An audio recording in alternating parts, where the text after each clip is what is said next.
et bienvenue pour ce deuxième jour de notre challenge exclusif. Aujourd'hui, je vais vous révéler les 5 erreurs qui vous empêchent de vivre une vie véritablement alignée et épanouie et comment les éviter dès maintenant.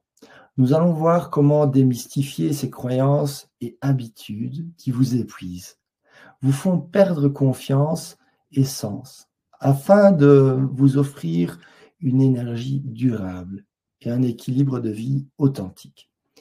Si vous vous sentez souvent fatigué, que vous perdez régulièrement le sens de votre vie ou que vous avez l'impression de tourner en rond sans jamais pouvoir atteindre une véritable satisfaction, cette session du jour numéro 2 est faite pour vous. Peut-être êtes-vous en pré-burnout ou en burnout, ou simplement vous traversez par une époque de profond doute quant à vos capacités et à votre place dans ce monde. Quelles que soient vos difficultés actuelles, sachez que nous allons ensemble apprendre à identifier et contourner ces erreurs qui sabotent votre équilibre, pour que vous puissiez avancer avec davantage de sérénité et de clarté. Donc, restez bien jusqu'au bout de ce webinaire et idéalement tout au long des 5 jours du challenge.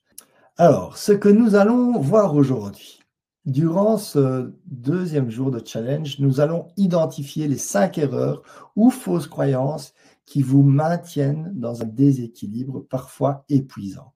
On va comprendre pourquoi ces erreurs persistent et comment elles puisent dans notre énergie, comment elles nous vident parfois de notre substance vitale. On va découvrir des pistes concrètes pour déprogrammer ces schémas limitants et reprendre le contrôle de votre plein bien-être. On va explorer comment restaurer la confiance en soi, trouver un sens profond à ce que vous entreprenez. On va ancrer des changements durables afin d'éviter les rechutes ou l'effet yo-yo. On va pratiquer quelques exercices simples, faciles à intégrer dans votre quotidien. Bien sûr, je répondrai à vos questions si vous les posez. Et enfin, je vous présenterai une opportunité exceptionnelle pour enclencher un processus de transformation en 8 semaines, sans y passer des heures chaque jour et sans sacrifier ce qui compte le plus pour vous. À qui s'adresse donc cette conférence, ce challenge?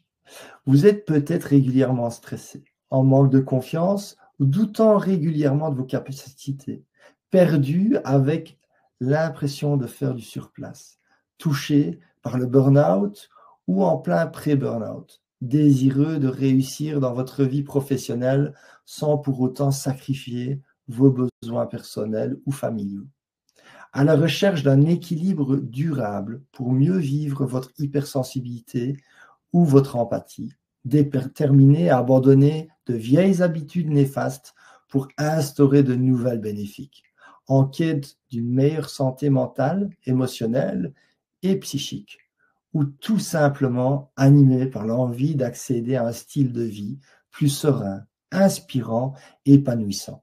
Si vous vous reconnaissez dans l'une de ces situations, alors vous allez très certainement tirer profit de cette deuxième session. Ensemble, nous allons décrypter ces fameux freins à votre équilibre et poser les jalons d'un changement solide et durable.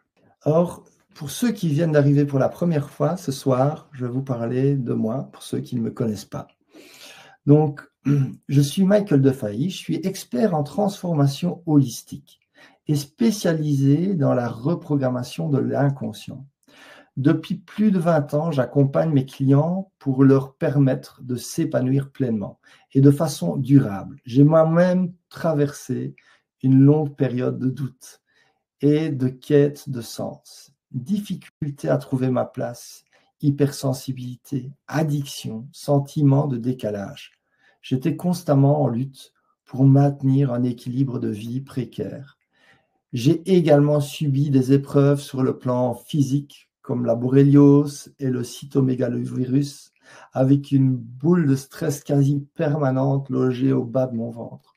Pendant plus de 25 ans, j'ai cherché des solutions dans la médecine conventionnelle, mais aussi dans des approches plus alternatives. Cela m'a amené à étudier la naturopathie, les médecines énergétiques, le yoga, la thérapeutique l'alimentation, le sport, ainsi que diverses sciences de l'esprit, telles que les neurosciences, la psychologie, la méditation ou encore l'hypnose. Malgré plusieurs périodes de mieux-être, je retombais presque toujours dans mes schémas profondément ancrés, jusqu'à ce que je découvre ce qui allait devenir l'approche que je souhaite vous présenter aujourd'hui. Équisence. Équisence repose sur la recherche d'un équilibre à la fois vrai et durable. Grâce à différentes étapes de guérison et d'épanouissement, cette méthode vous permet de progresser en profondeur, sans retomber dans les anciens travers. Comme son nom l'indique, Équisence allie équilibre et sens. Plus nous cultivons l'équilibre, plus notre vie gagne en sens. Et plus le sens que nous donnons à notre existence nourrit notre équilibre. Nous allons maintenant entrer dans le vif du sujet. Les 5 erreurs qui vous empêchent de vivre une vie alignée et épanouie. Et les pistes concrètes pour les dépasser. Restez bien jusqu'au bout car je partagerai avec vous des ressources exclusives pour aller plus loin et transformer durablement votre quotidien. Donc aujourd'hui, j'aimerais bien vous inviter à une réflexion autour des mécanismes intérieurs qui peuvent, mine de rien, maintenir un mal-être. Peut-être que vous vous sentez souvent débordé ou vidé, alors que vous avez l'impression de tourner en rond sans parvenir à trouver la voie qui vous correspond vraiment. Si vous ressentez un grand décalage entre la vie que vous menez et celle que vous aimeriez avoir, ou si vous avez l'impression de ne jamais être pleinement aligné avec vos valeurs, sachez que j'ai été dans cette situation. Je comprends tout à fait combien cela peut sembler insurmontable. Heureusement, il existe des pistes concrètes pour vous aider à sortir de cette spirale. Pour commencer, je vais partager avec vous 10 erreurs ou fausses croyances qui entretiennent souvent la souffrance afin que chacun puisse s'y retrouver et éclairer son propre chemin. Les 5 premières erreurs qui entretiennent la souffrance. La première erreur, c'est de croire que l'épuisement est devenu normal. On se lève exténué, on se couche vidé. Et entre-temps, on a à peine l'énergie de faire tout ce qu'on a à faire. On se dit, c'est la vie moderne, on n'y peut rien. Or, cette fatigue chronique a un véritable prix. Elle aménuise notre joie, notre créativité et à la longue, notre santé. Donc voici une question à se poser. Et si au lieu de l'accepter, je considérerais cette fatigue comme un signal d'alarme pour rééquilibrer mes priorités et ma façon de vivre. Et donc je vous invite vraiment, prenez des notes et posez-vous vraiment ces questions. À chaque fois qu'il y en a une, posez-vous la question et répondez à la question. Et notez, ne gardez pas juste l'idée à l'intérieur de vous. Il y a des études qui ont été menées sur ce fait. On peut devenir lucide sur certaines choses. C'est déjà un point, la lucidité. On ne peut pas changer ce qu'on ne voit pas ou ce qu'on ne sait pas. Par contre, on peut changer ce qu'on voit, ce qu'on reconnaît. Et donc, c'est la lucidité. Mais on a prouvé que les personnes qui mettent sur papier, qui écrivent ce qu'ils décident ou ce qu'ils perçoivent, le changement qu'ils veulent enclencher, ont encore un pourcentage bien plus élevé de réussite. L'erreur numéro 2, négliger sa quête de sens. Vous passez vos journées à accomplir des tâches, à remplir des obligations, et pourtant, un petit vide persiste. Comme si, malgré tous vos efforts, vous n'étiez pas à votre juste place. Le manque de sens est un poison lent. Il vous fait douter de vous-même et il vous épuise émotionnellement. Maintenant, posez-vous la question, qu'est-ce qui, dans mon quotidien, me donne vraiment de l'élan. Prenez un instant, fermez les yeux et laissez votre conscience vous amener ces réponses. Où est-ce que je ressens encore de la passion, de la curiosité, quelque chose qui m'anime réellement? Et notez de nouveau vos réponses. N'ayez pas peur aussi de partager dans le chat, si vous le voulez, en toute liberté. L'erreur numéro 3, vouloir tout faire seul. C'est l'idée qu'on doit tout porter sur nos propres épaules, qu'on ne peut compter que sur soi. Il en résulte une surcharge mentale, un isolement et parfois même un découragement. Il est souvent plus facile de continuer à tout gérer tout seul que d'avouer qu'on a besoin d'aide. Mais c'est une illusion. Et je suis bien passé par là, à me dire que aussi il y a cette croyance qu'on n'est jamais mieux servi que par soi-même. Ah oui, dans certaines circonstances, cela peut être vrai. Et pourtant, quand on peut se laisser vraiment servir par quelqu'un d'autre dans un juste équilibre, waouh, quelle beauté. Parce que on pourrait aussi, si on va dans cette manière de voir les choses, s'isoler complètement et aller vivre sur une île tout seul. Et pourtant, on est 7 milliards ici sur cette planète et donc on a bien plein de choses à pouvoir partager les uns avec les autres et de pouvoir se laisser vraiment servir aussi, de se laisser porter, de se laisser aider par quelqu'un d'autre, pouvoir agir en groupe, en symbiose. Waouh!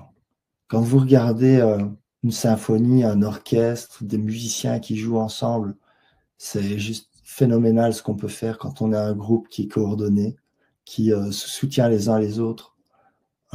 Si on prenait qu'un seul musicien, on l'isole, jamais il serait capable de pouvoir produire ce qu'on peut produire ensemble. Donc posez-vous la question maintenant, comment pourrais-je m'ouvrir, ne serait-ce qu'un peu à l'idée de me faire épauler? Dans quel domaine est-ce que ce serait juste de me faire épauler? De déléguer ou de partager simplement mes difficultés, m'ouvrir en fait. L'erreur numéro 4. Sous-estimer l'influence de l'environnement. On va parler d'épigénétique. Votre maison, votre lieu de travail, vos relations, les personnes qui vous entourent, tout cela façonne votre état d'esprit et votre énergie. Mais ça va plus loin. L'épigénétique, c'est aussi où est-ce que vous posez votre regard, quel est le type de chaîne radio que vous écoutez, quels sont les types d'informations que vous privilégiez, comment est-ce que vous vous entourez aussi de tout ce que vous faites entrer à l'intérieur de vous. Donc un environnement trop encombré, des sollicitations constantes, des relations toxiques peuvent vous épuiser plus vite que vous ne l'imaginez. Donc posez-vous la question maintenant, quels sont un ou deux éléments de mon environnement que je pourrais ajuster dès maintenant pour créer plus de légèreté? Par exemple, désencombrer un espace ou réduire les notifications sur mon téléphone, etc., etc. L'erreur numéro 5.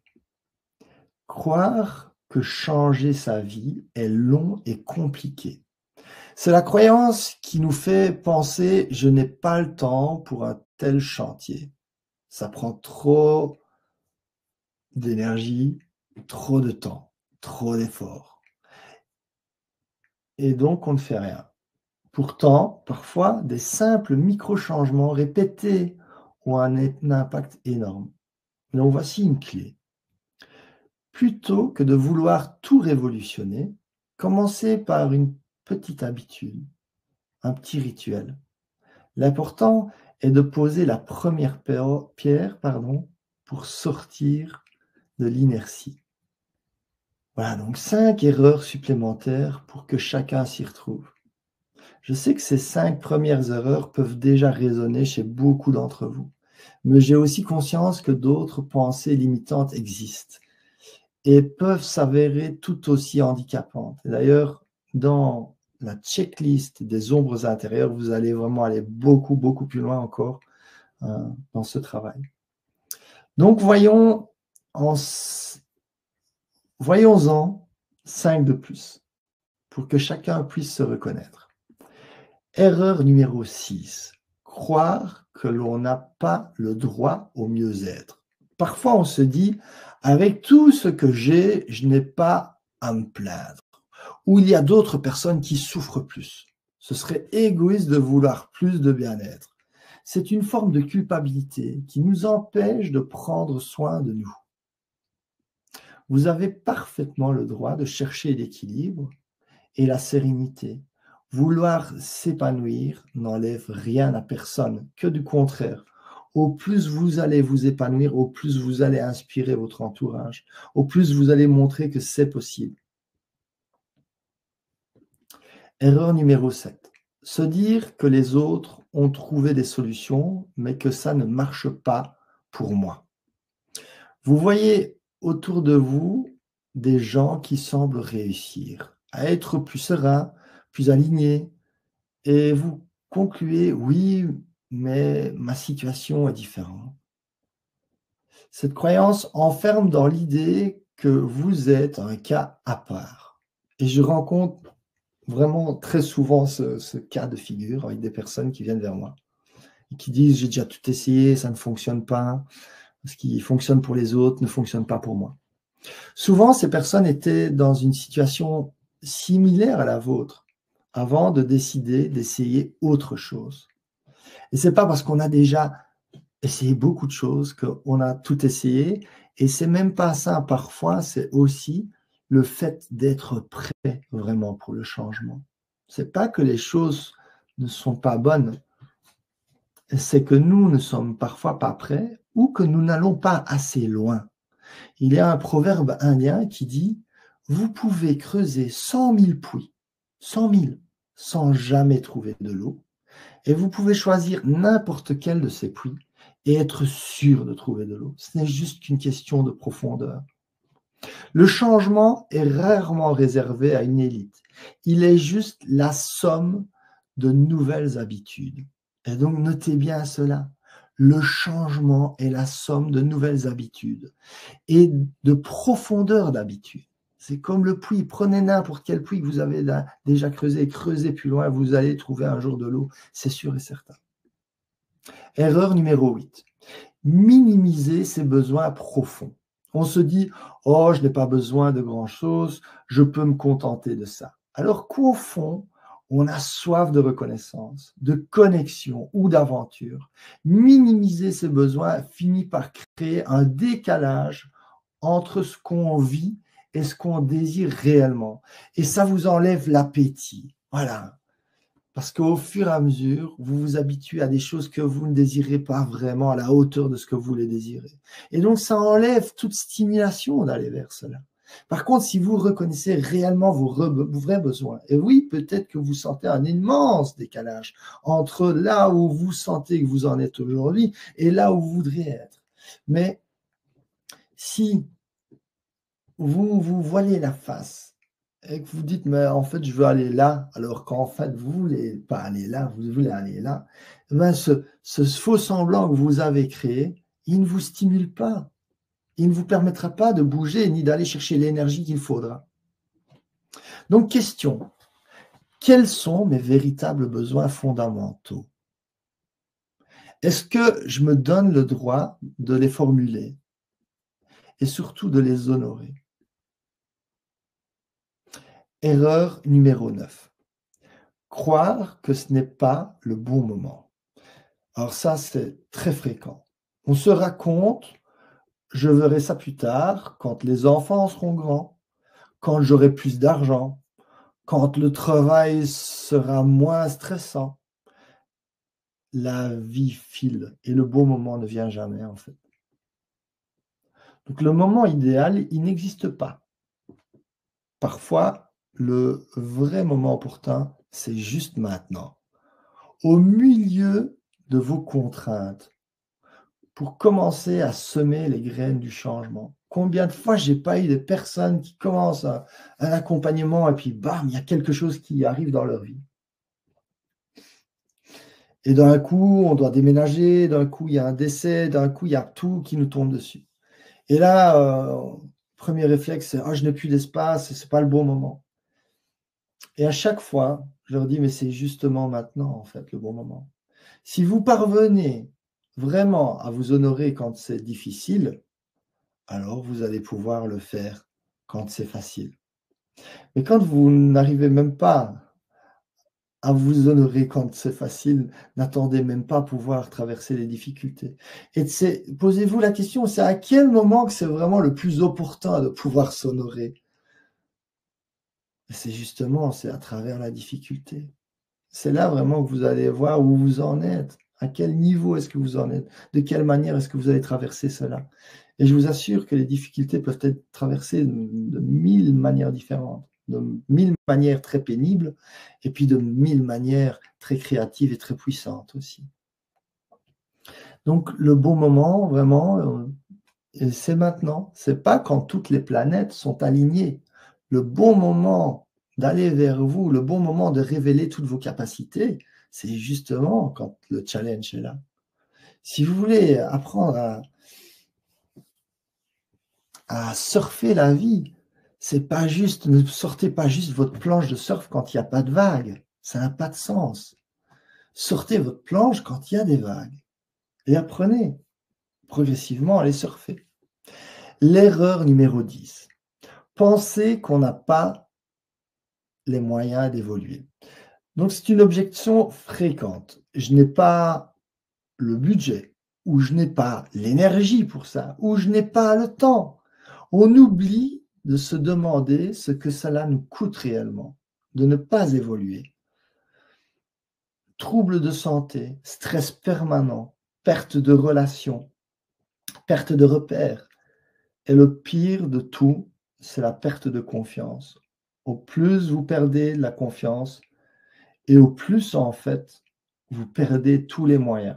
Vous perdez des moyens de santé, vous perdez des moyens d'énergie vitale, parce que le manque de confiance est un stress permanent qui nous bouffe de l'intérieur. Et finalement, bien sûr, aussi, nous allons perdre une capacité de créer de l'abondance. Donc, réflexion. Au lieu de réfléchir en termes de coûts immédiats, demandez-vous quel serait le bénéfice réel d'un mieux-être dans votre vie. Plus de vitalité, plus de confiance, plus de temps, de qualité avec vos proches. J'ai eu dernièrement une personne que j'ai accompagnée, que j'ai aidé à sortir d'un burn-out qui a duré assez longtemps. Et quand elle a démarré son accompagnement avec moi, il y avait vraiment cette réflexion, mais est-ce que j'ai l'énergie en fait? Est-ce que j'ai l'énergie de faire quoi que ce soit? Et j'ai voulu vous montrer cette vidéo. Peut-être que je lui demanderai la permission si je peux montrer la vidéo, en fait, où elle me raconte en fait qu'elle s'est aperçue que durant l'accompagnement, que c'était justement les moments où elle allait rechercher dans ses ressources, d'aller rechercher de l'énergie encore, dans les exercices que je lui proposais de faire. Et que c'est vraiment dans ces exercices, parce qu'ils étaient alignés, parce que ces exercices vraiment ont pour but d'aller vous nourrir, de vous réaligner, de vous réinspirer, de vous renforcer. Et c'est à travers cet effort qu'elle a retrouvé plus de force. Elle aurait pu dire, mais non, j'ai pas d'énergie, donc je ne fais rien. Mais finalement, elle ne serait jamais sortie de ce cercle vicieux, parce que ça faisait déjà des années, en fait, qu'elle était dedans. Et donc, à un moment donné, c'était de faire faire une sorte d'effort. Mais cet effort était fait pour des choses bénéfiques et alignées. Et cela lui a apporté de l'énergie. Et là, en quelques mois, ça a été assez rapide et pour elle, phénoménal d'ailleurs. Elle est totalement sortie, quoi. Elle est en train de se reformer, reprendre du travail. Et donc, pour elle, c'est vraiment exceptionnel. Et donc, voilà. C'est quoi le coût? en termes d'énergie, et parfois aller chercher cette dernière énergie qui vous reste, mais pas pour n'importe quoi, pour les choses qui sont les plus alignées et qui vous permettent réellement de revenir à vous.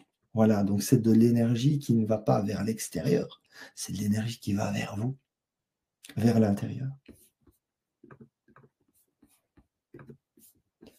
Alors, nous allons commencer un exercice de réflexion.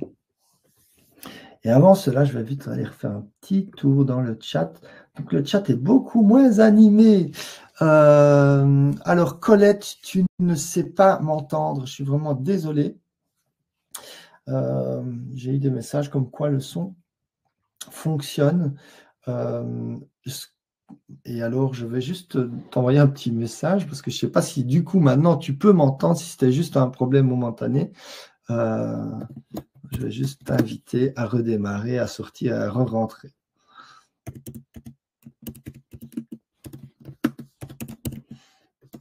Excusez-moi pour la petite coupure, pour ceux qui sont là. Attendre. Ah voilà, Colette me répond avant que je n'écrive. C'est bon pour elle. Ok, alors on retourne à l'exercice. Donc, maintenant que nous avons parcouru ces 10 erreurs, j'aimerais bien vous inviter à prendre un moment de calme pour vous poser une question fondamentale. Parmi ces erreurs ou fausses croyances, lesquelles vous semblent aujourd'hui nourrir votre inconfort? Donc, prenez bien conscience de cela. Prenez le temps, si possible, notez-les sur une feuille. Faites-en une petite liste rapide sur votre téléphone si vous n'avez pas là de quoi écrire. Et ne cherchez pas à juger, on n'est pas là à se juger, d'accord? Ou de vous culpabiliser, ce n'est pas du tout le but, c'est juste d'en prendre conscience. Le simple fait de mettre ces mots sur ce qui vous freine est déjà un premier pas de libération. On met en lumière ce qui est peut-être oublié, enfoui. Peut-être que vous n'en avez jamais pris vraiment conscience. Peut-être que vous en avez pris conscience, mais vous avez quelque part limité la manière de voir l'impact que cela peut avoir sur votre vie. Et donc, reprenez ça vraiment dans un premier plan et pesez l'impact réel. Essayez d'être le plus transparent possible avec vous, sans vous juger, sans vous diminuer. Juste la stricte vérité objective. Donc, comprendre pourquoi ces erreurs persistent et comment elles puisent dans votre énergie. Peut-être vous êtes-vous déjà demandé pourquoi, malgré la conscience que vous avez de ces erreurs, vous continuez à les reproduire. En réalité, il s'agit souvent de mécanismes inconscients, profondément enracinés dans vos expériences passées, vos croyances et vos habitudes de pensée, en fait, votre manière, vos schémas de pensée. Donc, ces schémas se forment parfois dès l'enfance ou l'adolescence et ils agissent comme des programmes automatiques qui se déclenchent sans que vous ayez besoin d'y réfléchir. Lorsque ces programmes se mettent en route, ils puisent dans votre énergie de plusieurs façons. En alimentant le stress et la rumination mentale, plus vous êtes sous tension, plus vous gaspillez de l'énergie psychique. En brouillant votre clarté d'esprit, vous avez l'impression de ne jamais savoir où donner de la tête, ce qui engendre une confusion et une perte de sens. En minant votre confiance en vous, la répétition des schémas, des mêmes erreurs ou des mêmes comportements vous fait croire que vous n'êtes pas à la hauteur, ce qui génère un cercle vicieux de doute. Donc le résultat, vous vous retrouvez dans un état de fatigue chronique, voire d'épuisement, avec le sentiment d'être prisonnier de vos vieux réflexes. Découvrir des pistes concrètes pour déprogrammer ces schémas limitants et reprendre votre contrôle de votre bien-être. On va identifier les déclencheurs ensemble. Donc, prenez un moment pour lister les situations, les mots ou les moments de la journée qui activent en vous ces mauvaises habitudes ou ces pensées négatives. Donc, parfois, c'est un email de travail, parfois un mot mal interprété, parfois une heure précise, en fin de journée par exemple. Mettre à jour ces déclencheurs vous permettra d'agir en conscience avant de retomber dans le schéma limitant. Donc, prenez vraiment un moment et observez votre journée. Observez peut-être même la dernière semaine. Et essayez de voir s'il y a vraiment une pattern, une répétition. À quel moment est-ce que peut-être vous allez être anxieux ou triste ou nerveux? Essayez de voir si qu'est-ce qui se passe juste avant. Prenez conscience des mécanismes qui vont déclencher ces états d'esprit, ces manières d'être, d'agir, ces réflexes. Donc pratiquez l'auto-observation, mais bienveillante. Quand vous sentez qu'un schéma se met en place, donc l'irritation, baisse d'énergie, désir compulsif, ça peut être alimentaire, etc., ou d'achat, prenez une grande inspiration et observez ce qui se passe dans votre corps et dans votre tête. Il y a en fait, quand ça se déclenche, dans le corps, il y a en fait des choses qu'on peut ressentir physiquement, c'est logé physiquement dans notre corps. Si vous avez une tristesse, par exemple, vous pouvez la ressentir. Certaines personnes vont avoir une boule dans la gorge. Voilà. D'autres, la colère, ça peut être une boule dans le ventre, le cœur qui se serre. Voilà. Essayez vraiment de repérer les sensations physiques qui sont reliées, voilà, à ces schémas. Et posez-vous la question, qu'est-ce que je ressens précisément? N'essayez pas de comprendre ce qu'il y a derrière, mais juste de ressentir. Est-ce que c'est lourd? Est-ce que ça brûle? C'est chaud? C'est serré? Voilà. Et surtout aussi, où se situe cette tension? Qu'est-ce que mon esprit me répète? Cette mini-pause vous aidera à prendre du recul plutôt que de réagir impulsivement. C'est un message en fait, un message de votre corps. Il vous envoie un message à travers les émotions, les sentiments, de ce que vous pouvez ressentir dans votre chair. Donc, il s'agit d'écouter, d'être présent. Remplacez le réflexe par une nouvelle habitude. Donc, au lieu de lutter contre l'ancienne habitude, il est souvent plus facile et plus efficace de la remplacer par une nouvelle action, plus positive. Par exemple, si vous avez tendance à vous surcharger dès que vous vous sentez coupable, décidez à l'avance d'une nouvelle réaction. Parler à un proche, prendre une courte pause de respiration, vous étirer, boire un verre d'eau, etc. Donc, au fil du temps, le cerveau associera différemment la situation déclencheuse et apportera le nouveau comportement. Et donc, vous allez donc adopter une nouvelle manière d'être, s'ancrer dans ces valeurs. Donc, rappelez-vous régulièrement pourquoi vous souhaitez changer. Peut-être aspirez-vous à plus de sérénité pour mieux profiter de votre famille ou plus de stabilité pour nourrir vos projets personnels. Connaître et ressentir ces motivations profondes alimente la détermination à sortir des vieux schémas. C'est un peu comme une balance en fait. Et quand on est dans les vieux schémas, qu'est-ce qu'on fait? On oublie en fait toute notre motivation de vivre. On retombe. Et c'est avec cette lucidité que vous pouvez consciemment rester en fait en contact avec votre flamme intérieure, celle qui a des nouvelles aspirations et qui nécessite un autre état d'être pour atteindre cela. Alors n'hésitez pas, s'il y a des questions, s'il y a des choses que vous voulez partager, à les partager dans le chat. Restaurer la confiance en soi et retrouver un sens profond.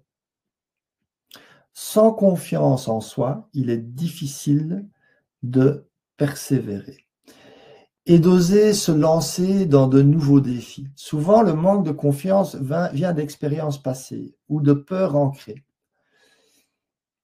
Alors, il y a un beau rituel du matin. Ayez le réflexe de commencer la journée dans la bonne impulsion. C'est très, très important parce que le matin, quand vous vous réveillez, c'est ça qui va pouvoir vraiment donner la dynamique et le cap énergétique de la journée. Ancrer des changements durables et éviter l'effet yo-yo. Donc le piège de la motivation temporaire, c'est qu'elle finit souvent par s'essouffler. Pour éviter les rechutes, il faut transformer les nouvelles habitudes en mode de vie. Donc, je vais partager une piste concrète avec vous. Assurez-vous que chaque changement soit progressif et surtout réaliste. Au lieu de dire « je vais méditer 30 minutes par jour », commencez par 5 minutes, puis augmentez progressivement. Pour ceux qui n'ont pas été présents hier, il y a un chapitre complet sur ce sujet et je vous conseille donc vivement de regarder le replay. Mais attention, comme nous l'avons vu hier, il est crucial d'avoir une approche globale. Car si vous privilégiez une dimension en délaissant une autre, celle-ci finira par vous rattraper. Et c'est souvent à ce moment où l'on abandonne et retombe dans les anciens schémas. Donc il est essentiel de passer à un bilan global. Celui-ci va permettre en fait de mettre en lumière les différentes lacunes des différentes sphères de votre vie, physique, émotionnelle, psychique, passé, présent et futur, mais aussi votre relation envers vous, vos relations avec les autres et votre relation avec l'environnement dans lequel vous vivez. Donc de nouveau, on a les 3 dimensions. Moi, les autres et l'environnement dans lequel nous existons. Suite à ce bilan, il s'agit d'amener un plan de route progressif qui amènera une harmonie globale, équilibrée, qui honore toutes les dimensions de votre vie, afin de réussir sans renoncer. Car comme on l'a vu hier, il est impossible de réussir de manière holistique si on renonce à une partie de soi. Et si trop longtemps vous renoncez à certaines parties de vous, on avait l'exemple du jardin hier, où voilà, eh ben, le temps que vous vous occupez d'une partie qui est malade et que vous laissez tout le reste, ben, le reste risque de mourir. Une fois que vous avez votre plan de route, il est essentiel de s'entourer correctement et avoir du soutien. Il est plus facile de changer quand on se sent accompagné. Cela peut être un proche, ça peut être un groupe de parole ou même un coach. L'important est d'avoir quelqu'un ou plusieurs personnes à qui vous partagez vos progressions et vos difficultés aussi. Ces retours extérieurs vous aideront à garder le cap. Donc, c'est très important, bien sûr, d'avoir des retours d'extérieur, de bien se faire entourer avec des gens qui sont positifs, des personnes qui vont croire en vous. Et des personnes qui seront là à des moments où ce sera plus dur et vous dire, mais non, on continue. Pensez au puits. Allez plus suffisamment profond pour trouver de l'eau. Et ça va vous aider vraiment à vous motiver. En mettant en pratique ces quelques étapes, vous commencerez à voir qu'il est tout à fait possible de déprogrammer les schémas limitants, même ceux qui vous suivent depuis des années. En fait, la clé réside dans la combinaison d'une auto-observation bienveillante, d'actions concrètes pour remplacer les vieux automatismes et d'un sens clair de ce qui vous anime réellement. Donc, c'est les 3 dimensions à nouveau. Savoir quelque part ce qui nous handicape, d'accord? En même temps, sans jouer à l'autruche, amener quelque chose qui va remplacer l'handicap et nourrir quelque part ce que vous voulez apporter, tout en restant en contact avec vos valeurs profondes, qui c'est cette flamme dont on a parlé tout à l'heure. Et bien sûr, finalement, c'est une question de répétition. Comme on l'a vu hier, on a parlé des études scientifiques, en fait, qui montrent que pour ramener une seconde nature, il va falloir répéter, en fait, une manière d'être pendant minimum 1 an. Voilà. Pour ceux qui n'étaient pas là hier, 1 an, donc c'est ça qui est vraiment important, c'est que quand vous amenez de nouvelles habitudes, et bien sûr que pendant cette année, vous allez par moments sortir du chemin, c'est totalement normal, on ne peut pas avoir 100% une constance, mais ça ne fait rien, parce que si vous vous remettez rapidement sur le chemin, eh ben, finalement, cette nouvelle réalité va faire partie de votre nature. Et ce sera un réflexe inné pour lequel vous ne devrez plus faire d'efforts. Votre inconscient aura pris le relais et il aura déprogrammé l'ancien programme automatique et l'aura remplacé par un nouveau. Donc rappelez-vous que chaque petit pas compte. Chaque fois que vous faites une pause consciente face à un déclencheur ou que vous optez pour une nouvelle habitude, vous renforcerez votre capacité à reprendre le contrôle de votre bien-être. Avec du temps et de la persévérance, vous consoliderez un nouvel équilibre plus aligné avec la vie que vous souhaitez mener.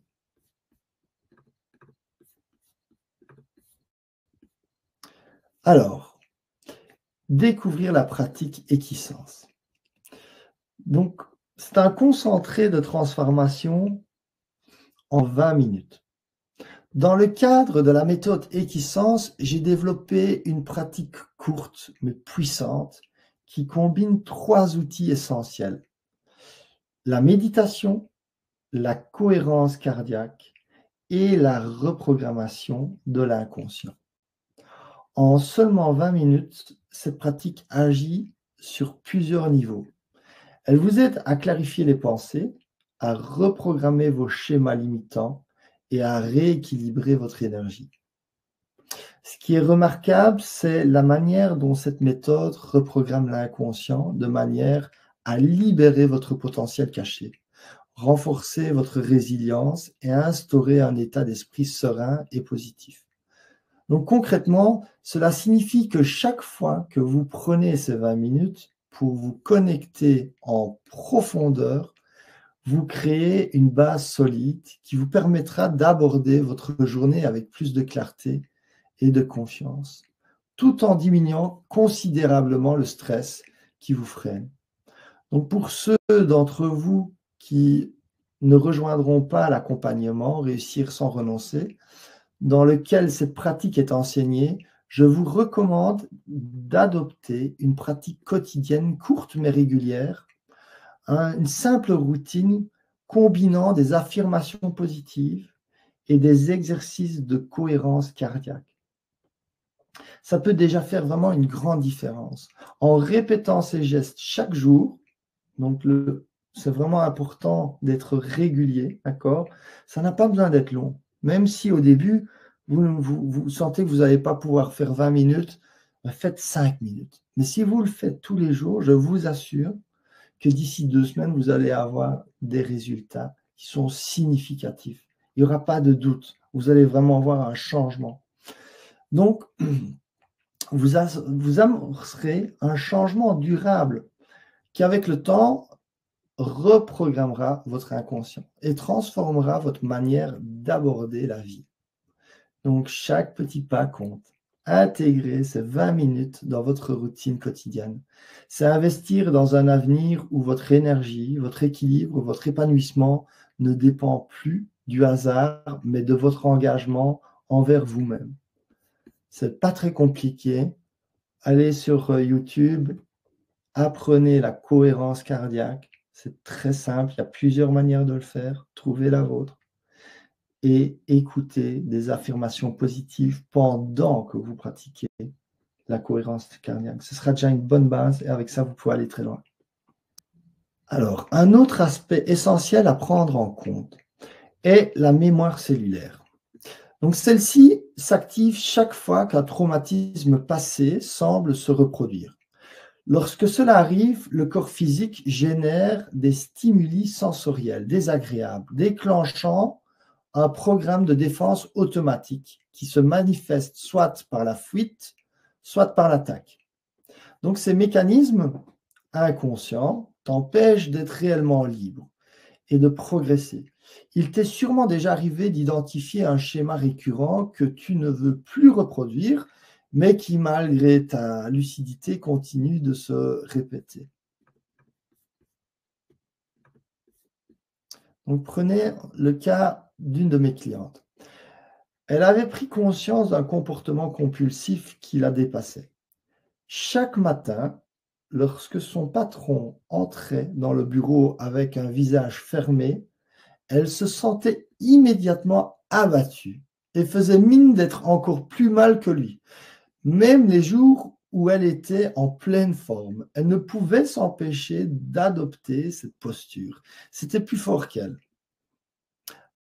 Un autre de mes clients, lui, se mettait systématiquement en colère lorsque sa femme exprimait de la tristesse. Au lieu de la réconforter, il réagissait par l'irritation et l'agacement. Pourtant, il savait que ce n'était pas la bonne réaction. Il ne voulait pas s'énerver, mais ce programme automatique était plus fort que sa volonté et que sa compréhension rationnelle de cette situation. Donc, pourquoi est-ce que c'est si difficile de s'en libérer seul ? Ces schémas sont profondément ancrés dans votre inconscient. Ils ne sont pas seulement des habitudes mentales, mais des mécanismes biologiques et émotionnels qui se déclenchent malgré vous. Et donc là déjà, il y a quelque chose sur l'énergie. On a parlé hier beaucoup de cela. Et c'est vraiment un aspect qui est très important, c'est de ramener énormément d'énergie, que ce soit au niveau physique et surtout au niveau physique. Et donc, ça va forcément avoir un effet hormonal et psychologique. Donc, si vous êtes trop bas en permanence dans l'énergie, il faut absolument d'abord que vous travaillez sur votre énergie personnelle et physique, quoi. Voilà. Et cette énergie physique va amener une énergie mentale. Ensuite, et parallèlement à cela, on peut être pleinement conscient de ce schéma. Vouloir en sortir de toutes ses forces et pourtant se voir le reproduire encore et encore. Donc pourquoi ? Parce que l'inconscient fonctionne comme un système de survie. Ces réactions automatiques ont été installées dans notre passé pour nous protéger. Et tant qu'on ne les reprogramme pas en profondeur, elles continueront de dicter nos comportements, souvent à notre insu. C'est là que l'accompagnement fait toute la différence. Dans le programme Réussir sans renoncer, nous avons intégré une formation complète sur la mémoire cellulaire et la reprogrammation des schémas inconscients. Mais surtout, nous appliquerons ces techniques en binôme parce que il est quasiment impossible de déconstruire ces schémas et ces mécanismes quand on est seul. C'est possible, bien sûr, mais c'est très difficile. Et la preuve étant, c'est que parfois, on traîne vraiment ces mécanismes pendant toute une vie. Certains le trimballent malheureusement toute une vie et pas juste un mécanisme. Ça peut être plusieurs mécanismes. Donc, ce travail en binôme, il permet quoi ? Il permet un effet miroir puissant. Lorsqu'on verbalise son schéma à quelqu'un d'autre, il devient beaucoup plus clair. Pas la solution, mais le schéma. Donc, un soutien actif et soutenu, quand on veut changer l'inconscient, l'inconscient, il résiste. Être accompagné par quelqu'un qui traverse le même processus renforce notre capacité à dépasser ces résistances et nous permet de tenir dans le temps. Et c'est là la clé, attention, c'est de tenir dans le temps. Car avec les bons outils, les résistances peuvent lâcher en quelques semaines. Des exercices guidés spécifiques pour reprogrammer en douceur l'inconscient et libérer la charge émotionnelle associée. C'est cette approche qui permet de réellement transformer ces schémas et de sortir définitivement des répétitions toxiques. Donc, si tu ressens que certains schémas inconscients te freinent, alors il est temps d'agir différemment. Ce programme a déjà aidé de nombreuses personnes à se libérer de leur blocage profond et à retrouver une véritable liberté intérieure. Donc, toi, est-ce que tu es prêt à libérer ces mécanismes, une bonne fois pour toutes? Est-ce que tu es prêt à mettre l'énergie pour cela? Aujourd'hui, vous avez 2 choix. En fait, ne rien changer et continuer à subir ces schémas ou prendre un raccourci et bénéficier d'une méthode testée et approuvée. Donc c'est pourquoi j'ai créé l'accompagnement Réussir sans renoncer. C'est un programme de 8 semaines conçu pour transformer votre vie durablement. Je voudrais m'adresser maintenant à tous ceux qui ont du mal à être réguliers, parce que c'est surtout à ces personnes-là que ça s'adresse. Toutes les clés que je suis en train de partager ici, vous pouvez les appliquer. Et si vous avez la capacité à vraiment être régulier, bon, vous allez pouvoir vous libérer en fait de tous ces schémas. C'est vraiment une question de régularité. C'est pas une question d'avoir la. Bien sûr, il faut avoir la connaissance. Et celle-là, j'espère qu'à travers tout ce que je partage avec vous durant ces 5 jours, je ne peux pas tout partager, c'est impossible, mais en tout cas l'essentiel.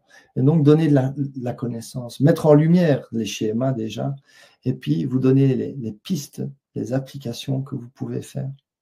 Mais ensuite, il va falloir vraiment être régulier, ne pas quitter le chemin. Vous avez compris, sinon les anciens programmes reprendront le dessus. Donc, à tous ceux qui veulent se donner les chances de ne plus quitter le chemin, à tous ceux qui ont du mal à être réguliers, avoir une forme de discipline. Et la discipline, avant, moi, quand on me parlait de discipline, j'étais là, voilà, comme si c'était à l'opposé de la liberté. Et en fait, non, discipline égale liberté. Et la discipline, voyez-le plutôt comme vous honorer, comme être fidèle. La discipline, c'est d'être fidèle à ce. Et en tout cas, de la discipline que moi je parle d'une fidélité, d'amour envers vous-même, de faire ce qui est juste.